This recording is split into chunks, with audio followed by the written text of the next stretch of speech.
Hello, welcome back. पिछली video में हमने देखा था मिन टर्म्स को और कैनोनिकल एसओपी फॉर्म क्या होती है, इनके बीच का डिफरेंस भी समझा था। इस वीडियो में हम देखेंगे मैक्स टर्म्स को और कैनोनिकल टीओएस फॉर्म्स को। तो देखो, पहले मैक्स टर्म की डेफिनेशन देखते हैं। तो max term is the sum of all the literals with in the logic system. तो मैक्स टर्म क्या होता है? सम होता है किसका? जितने भी लिटरल हमने यूज कर रखे हैं अपने लॉजिक सिस्टम में, उसका। तो उसकी डेफिनेशन को अच्छे से समझने के लिए जो ये हमारा क्वेश्चन है, इसको सॉल्व करते हैं। तो यहाँ पर दिख रहा है, बोला गया है कि कन्वर्ट करना है एक्स डॉट वाई को मैक्स टर्म में। ठीक है। अब इसको कन्वर्ट करने से पहले मैं एक चीज बता दूं, जो हमने मिन टर्म्स में कवर करी थी। मिन टर्म्स में हमें ये पता था कि जो हमारी टर्म्स होती है उनको सेपरेट कर रहा होता है प्लस साइन। तो जैसे उस केस में अगर x प्लस वाई था, तो मुझे इतना पता चल गया था कि x मेरी एक टर्म है और y मेरी दूसरी टर्म है। ठीक है ना? तो मैक्स टर्म्स के केस में ये काम करता है डॉट ऑपरेटर, या कुछ भी नहीं लगाया हो तो भी हम समझ जाएंगे कि ये दो डिफरेंट टर्म्स हैं। कुछ भी नहीं का मतलब क्या है? जैसे यहाँ पर x डॉट वाई लिखा है, तो मुझे ये समझ में आ गया कि x एक टर्म है और y दूसरी टर्म है। और अगर इनके बीच में डॉट नहीं भी होता, ये एक्स वाई लिखा होता, तब भी हम समझ जाते, या हमें समझना आना चाहिए कि यहाँ पे हमें दो टर्म दी गई हैं। कौन सी? एक है एक्स और एक है वाई। क्योंकि मैक्स टर्म के केस में हम इसको डॉट से सेपरेट करते हैं, जबकि मिन टर्म के केस में प्लस से हम सेपरेट कर रहे थे इन टर्म्स को। यहाँ तक तो क्लियर है? तो मुझे इतना समझ में आया कि मेरे पे भैया दो टर्म है, एक तो है एक्स और एक है वाई। अब ये जो x है, यहाँ पे किसी की कमी है। किसकी? y की कमी है। क्योंकि डेफिनेशन में बोला है कि भैया मैक्स टर्म वो होती है जिसमें जो हमारी टर्म है उसमें सम हो रहा हो सारे लिटरल्स का। तो भैया ये जो पहली टर्म है यहाँ पर तो खाली x है, y तो है नहीं। और दूसरी वाली में y है, x तो है नहीं। तो हमें करना क्या होगा? अब हमें यहाँ पे जबरदस्ती जो जो मिसिंग है उनको डालना है। भाई पहले वाले में y को घुसाऊंगा और दूसरे वाले में x को घुसाऊंगा। तो जैसे हमने मिन टर्म में क्या करा था, जिसको हम घुसाते हैं उसके जितने भी कॉम्बिनेशन बनते हैं वो लिखते हैं ना। तो उसी तरीके से यहाँ पर भी वही करेंगे। तो यहाँ पर मैं लिख देता हूँ all combination all combination of literals in first term equal to. तो यहाँ जो पहली टर्म है वो है x। ठीक है ना? अब x के साथ मिसिंग कौन है? y मिसिंग है। तो या तो वो x प्लस वाई हो सकता है, या फिर x प्लस वाई का बार। ठीक है, y को हम दो ही तरीके से लिख सकते हैं ना, या तो y खुद आएगा या उसका बार आएगा। तो ये दो टर्म हमने बना दी। अब यहाँ पे तुम्हें दिख रहा है, यहाँ पे x भी है y भी है, यहाँ पे x भी है y भी है। तो ये दो कॉम्बिनेशन बनेंगे। अब ध्यान यहाँ पे ये देना, जब मैंने मिन टर्म तुम्हें कराया था, यहाँ देखो, तो हमने जब ये जो कॉम्बिनेशन बनाया था उसमें बीच में प्लस का साइन नहीं था, क्योंकि उसकी डेफिनेशन में बोला गया था कि मिन टर्म प्रोडक्ट होती है ऑल द लिटरल। तो यहाँ प्रोडक्ट हो रहा है। मैक्स टर्म्स के केस में डेफिनेशन में बोला है कि मैक्स टर्म में क्या होता है? सम होता है लिटरल्स का। तो ये दो लिटरल है, इनका सम हमें करना पड़ेगा यहाँ पर। तो बीच में आएगा प्लस का साइन। तो ये एक मेरी बन गई मैक्स टर्म, और ये मेरी एक बन गई मैक्स टर्म। ठीक है ना? अभी तो फिलहाल हमने सिर्फ पहली वाली टर्म के लिए निकाला है। अब हम यही करेंगे, all combination of literals in second term equal to. तो सेकंड टर्म में कौन था? वो खाली y है अकेला।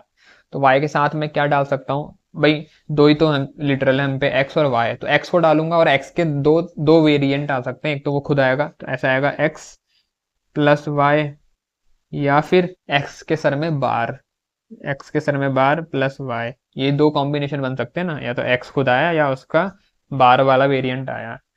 तो भैया ये दूसरी टर्म के हमने जितने कॉम्बिनेशन बन सकते थे इन दोनों लिटरल के, वो बना के रख दिए।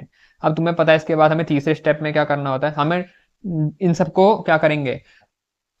प्रोडक्ट करेंगे। देखो भाई, मिन टर्म के केस में हमने इन सब का एडिशन किया था, बीच में प्लस दिख रहा है ना। तो मैक्स टर्म बिल्कुल उल्टा होता है मिन टर्म का, इसमें हम इनका प्रोडक्ट करेंगे। तो आएगा x प्लस वाई, ऐसे रख देंगे इसको ब्रैकेट में। ठीक है। दूसरा क्या है? x प्लस वाई बार। अब तुम यहाँ बीच में डॉट लगाओ या ना लगाओ, उससे कोई फर्क नहीं पड़ता। ठीक है ना? तो ये बात का भी ध्यान रखना, और लगाना चाहते हो तो लगा लो। x प्लस वाई बार, फिर यहाँ पर तीसरा क्या आएगा?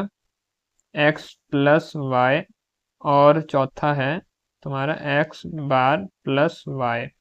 ठीक है। ये चार अभी हम पे बनी है क्या? क्या बनी है? ये मैक्स टर्म।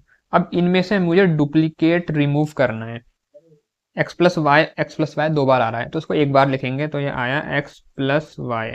ठीक है, ये हो गया। फिर उसके बाद ये वाला आएगा, क्या है, एक्स प्लस वाई का बार। ठीक है, फिर उसके बाद आएगा लास्ट वाला एक्स बार प्लस वाई। ठीक है, तो ये इसका फाइनल आंसर है। अब इसमें कितनी तुम्हें दिख रही है मैक्स टर्म? 3 है। एक तो ये वाली हो गई, दूसरी हो गई ये वाली, और तीसरी हो गई ये वाली। ये 3 इसमें क्या है, मैक्स टर्म है, जिनके बीच में क्या हो रहा है, इनका मतलब प्रोडक्ट हो रहा है इन तीनों का। अब ये इसमें 3 तो मैक्स टर्म है, पर ये जो पूरा कुल मिला के बना है, पूरा जो एक्सप्रेशन बना है, इसको बोलेंगे कैनोनिकल। कैनोनिकल क्या बोलेंगे, product of sum form, POS form. Short form में पीओएस लिख देते हैं और फुल फॉर्म है canonical product of sum form. और जैसे इसकी बात करें तो दिमाग में फट से आ जाना चाहिए कि canonical product of sum form का मतलब क्या है, कि इसमें जितनी भी मैक्स टर्म, जितनी भी इसमें हैं टर्म्स, वो तो पहली बात मैक्स टर्म होंगे और उनका क्या हो रहा होगा, प्रोडक्ट हो रहा होगा।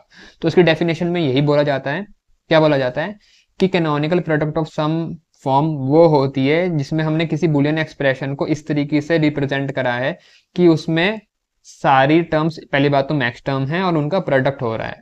ठीक है, तो whenever we represent a boolean expression in the form of product of max terms, then it is called as canonical product of sum form. तो ये है ये।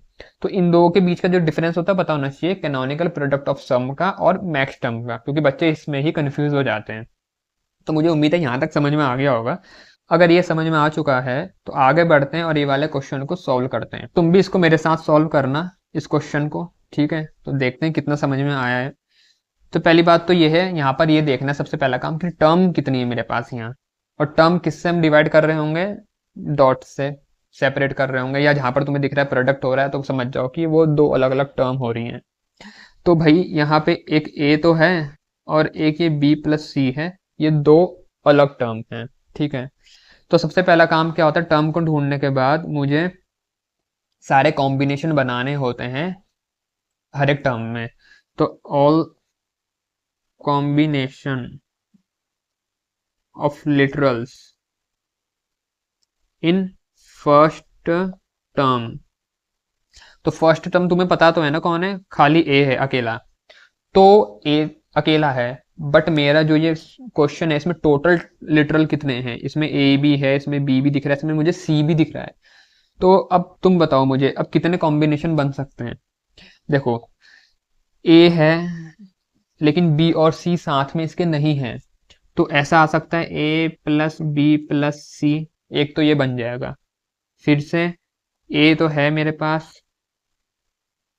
अब बी और सी के सर में बार लगा के भी लिख सकता हूं, ऐसे बी बार प्लस सी बार। ठीक है, क्या कुछ और भी कर सकता हूं? बिल्कुल। ए तो वैसे ही रहेगा, प्लस इस बार सिर्फ बी के सर पे बार है लेकिन सी के सर पे नहीं है। ठीक है, तो ऐसे भी लिख सकता हूं। क्या एक और आ सकता है, बताना क्या आएगा। ए तो वैसे ही रहेगा, प्लस इस बार क्या, बी के सर पे नहीं लगाऊंगा बार लेकिन सी के सर पे लगा दूंगा, तो बन गया। ठीक है ना, तो मेरे पे इसके 4 कॉम्बिनेशन बने। यहाँ तक सब क्लियर है? तुम्हारे भी इतने बने, एक बार चेक कर लो। ठीक है, तो ये तो हुआ मेरी पहली टर्म का सारे कॉम्बिनेशन बनाने वाला स्टेप पूरा।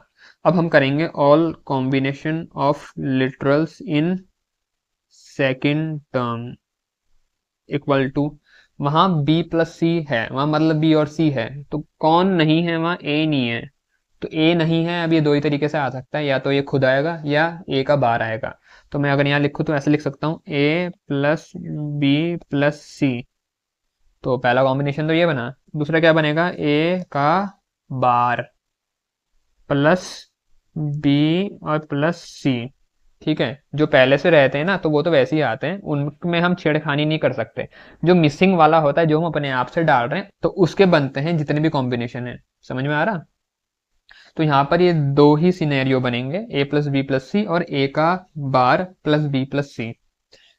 तो अब आखिर में क्या करना होता है, मैं इन सब का प्रोडक्ट।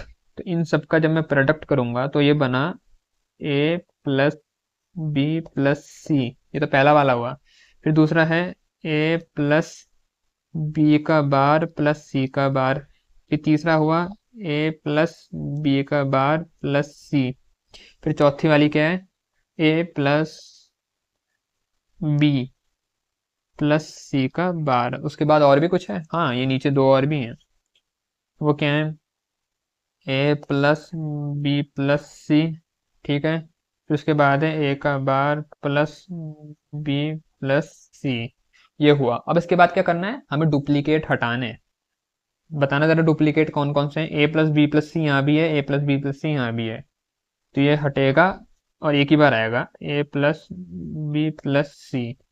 उसके बाद ये वाली आएगी, ए प्लस बी का बार प्लस सी का बार। फिर उसके बाद ये वाली आएगी, ए प्लस बी का बार प्लस सी।